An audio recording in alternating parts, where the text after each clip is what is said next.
5.3 is all about factoring. Now, what counting was to kindergarten is what solving was to Algebra 1.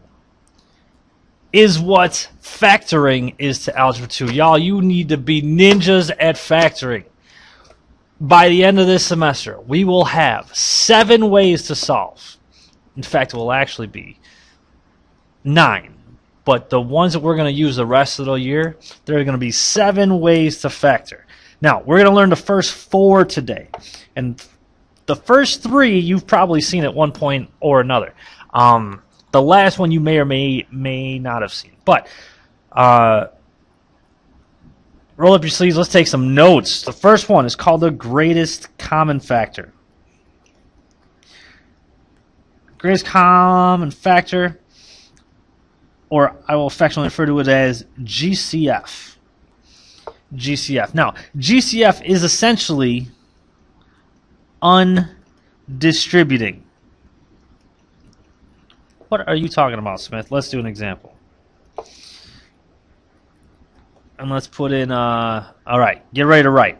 4x to the 5th, y to the 3rd, z to the 9th, plus 32, x to the 3rd, z to the 15th, minus 4, x squared, z, just like that. Go ahead and pause if you need it and copy that down. But we're going to GCF. Now, there are 3 terms that are going on here, right? 1, 2, 3. And the first thing you're going to look at is the numbers. 4, 32, and 4. What is the greatest common factor that all 3 of those numbers have in common? In this case, they all happen to have 4 in common. Now, look at the x's. All 3 of these terms have x's. They each have at least 2 x's. So we're going to write the greatest common multiple, x squared. They all have at least 2 of them. Do they all have y's? You got y, no y, no y. So is y a common factor? No, so we can't pull any of them out. But z's, they all do indeed have z's. They all have at least, this one's got 9 of them, this one's got 15 of them, this one has 1 z. So 4x squared z, that is the greatest common factor. But like I said, we are going to undistribute. So parentheses, then you would take each term and you're going to divide it by 4x squared z. So 4 divided by 4 is 1. There were 5 x's. We took 2 of them out. So there's 3 left. We didn't do anything with those y's, so those y's are still there. There were 9 z's. We took 1. So now it's z to the 8th power. Plus, we go on to the next term. 32 divided by 4 is 8. There were 3 x's. We took 2 of them, so there's 1 left. There were 15 z's. We only took 1, so now it's z to the 14th power. Minus 4 divided by 4 is 1. I'm going to put that 1 here this time. X squared divided by x squared. Well, there were 2. We took 2, so there's none of them left. There was a z. We took it. There's none of them left. Now, be careful with this negative 1. You're going to have this negative 1. This is like a placeholder. If we were to distribute, yikes. If we were to distribute this back, we should come back with the original problem here. So 4x squared times z times this mess will give us this. 4x squared times z times 8xz to the 14th gives us the second term. You need this 1. Even though we took everything, remember we're actually dividing. 4x squared z divided by 4x squared z is 1. Because if we were to distribute it back, 4 times this mess, we need that 1 to get this back. Greatest common factor. The next one. The next one is called difference of squares. Difference of squares. Now, difference of squares is always going to be a common pattern. It's going to be a squared minus b squared. It's going to be 2 perfect squares that are being subtracted. Hence the name, difference of squares. Right? And that's going to factor 2. two sets of parentheses. It's going to factor to a plus b times a minus b. All right, so we're going to do a couple of examples here. The first example we're going to do is x squared minus 49. X squared is a perfect square. 49 is a perfect square. So what might be helpful, if a squared is x squared, then a is x. Right? If b squared is 49, then what is b? B is 7. You with me on that? Square root of 49 is 7. 7 squared is 49. So once you identify what a and b are, then you can factor this. A is x, so it's going to be x plus 7 times x minus 7. All right, let's do another example. Now, so far, we've talked about two ways to factor. This one involves both of them. X squared minus 50. Or excuse me, 72x squared minus 50. From now on, whenever you factor, the first thing you're always going to look for is a GCF. You're going to look for a greatest common factor. And this one kind of reminds you, is 72 a perfect square? What times itself is 72? Nothing pretty. Is 50 a perfect square? Nope. Neither of these are perfect squares. So the first thing you're going to look for is a GCF.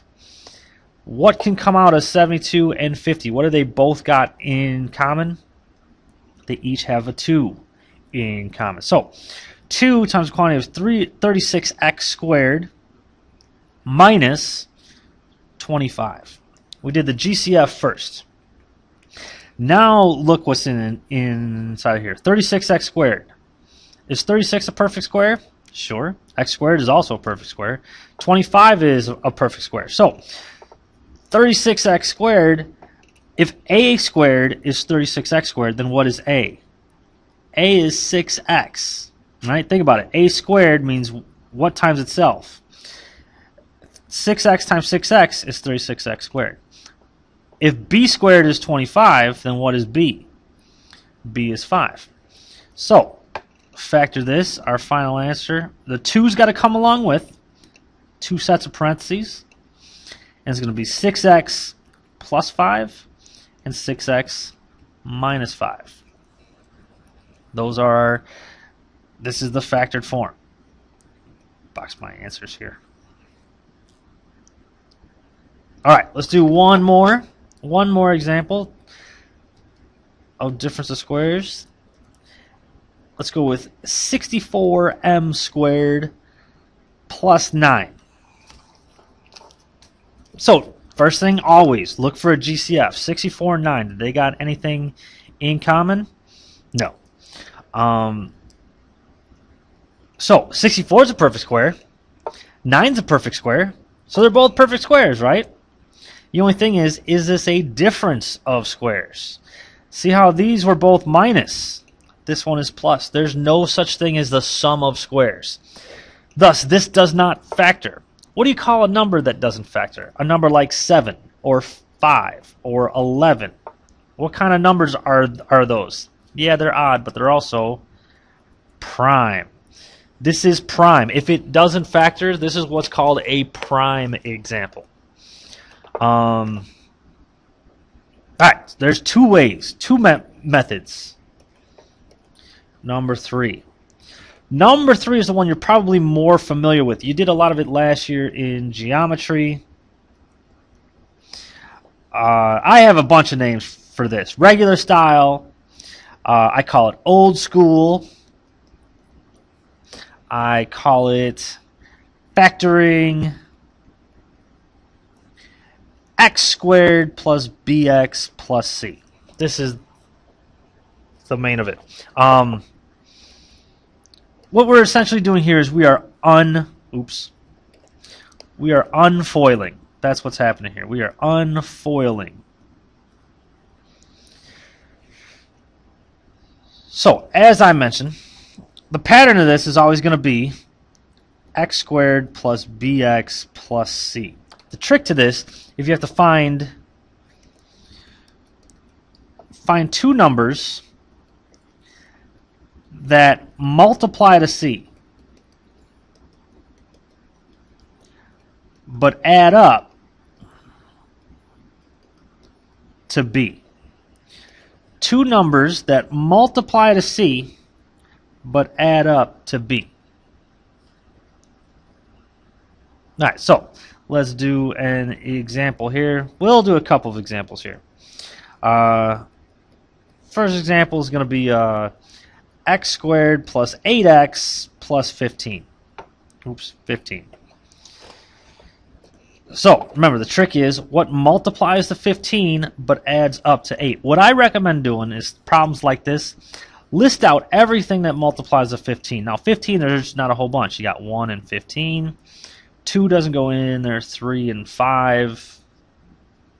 Yes. That's it, right? Because 4 doesn't go in it, and then you're back to 5. 5 times 3, and you're back here. So these are the two things that multiply to 15. But which one of these, when you add them up, add up to 8? Well, 3 and 5. All right, so our final answer here, make two sets of parentheses that are being multiplied. X plus 3, and you got x plus 5. How could you check your answer? Well, FOIL it out. You should come back to x squared plus 8x plus 15. Let's do another example. How about, get to hear announcements. How about x squared minus 11x plus 24? Now, when it's 24, there's all sorts of stuff that multiplies to 24.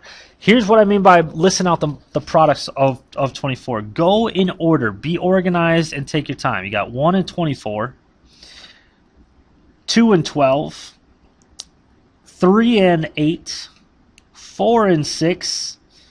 Does 5 go in there? No. Does 6 go in there? Yeah, 6 times 4. But check it out. We all already have that. So these are all the things that multiply to 24. However, they have to add up to negative 11. Now, none of these add up to negative 11. That's a problem. But because it's positive, there is a chance that both of these could be negative, right? Negative times negative is positive. So these are all negative. Now, which one of these adds up to negative 11? Negative 3 and negative 8. So this factors 2. X minus 3 times x minus 8. All right, so those are the three that you've probably seen at one point or another in Algebra 1 or last year in geometry. I know you did a lot of factoring like this. But that brings us to the fourth one. Now, this fourth one is my favorite. This is called factoring ax squared plus bx plus c. Smith, we just got done doing that. Well, here's the thing. This is ax squared. There's a coefficient in front of x squared where up here there was not. It was just x squared plus bx plus c. The coefficient here is 1. This is where it's anything other than 1.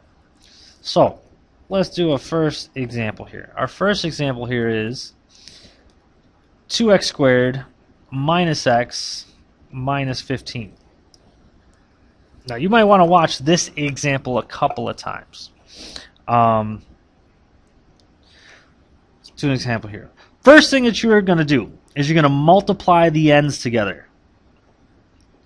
You take the ends and multiply the ends together. So 2x squared times, now this is negative 15 is negative 30 x squared. Step 2. You got to determine what multiplies to negative 30 but adds up to negative 1. So, what multiplies to negative 30 but adds up to negative 1? And you're going to split that off. You're going to get negative 6x plus 5x. Y'all with me? That multiplies to negative 30 but adds up to negative 1. So that's step 2. Step 3. Bring the ends down. Or bring the wings down. So this is 2x squared minus 6x plus 5x minus 15. Alright, so then you're going to make two groups of two. Two groups of two. So I'm going to put parentheses around the first two terms. Now in this case it doesn't matter, but make sure this is a plus. So if this is minus, you do plus and negative. Make sure that the plus is between them. Two groups of two terms. Then you're going to GCF each set. So 2x squared minus 6x. What can come out of here? Well, a 2 can come out, and they each got x's. They each have at least one x, so an x comes out. You got 2x times the quantity of x minus 3. Then looking at this one, 5x minus 15. What can come out? A 5 can come out, and what got left behind? X minus 3. The next step is we're going to GCF again. Now, if you look at this, you got 2x times this thing, x minus 3, plus 5 times this thing, x minus 3. So the common factor here is x minus 3. And when you take that off, you're left with the blue answer here, 2x plus 5. Then once you're done, draw in the rest of your bats. Make sure you draw the cowl.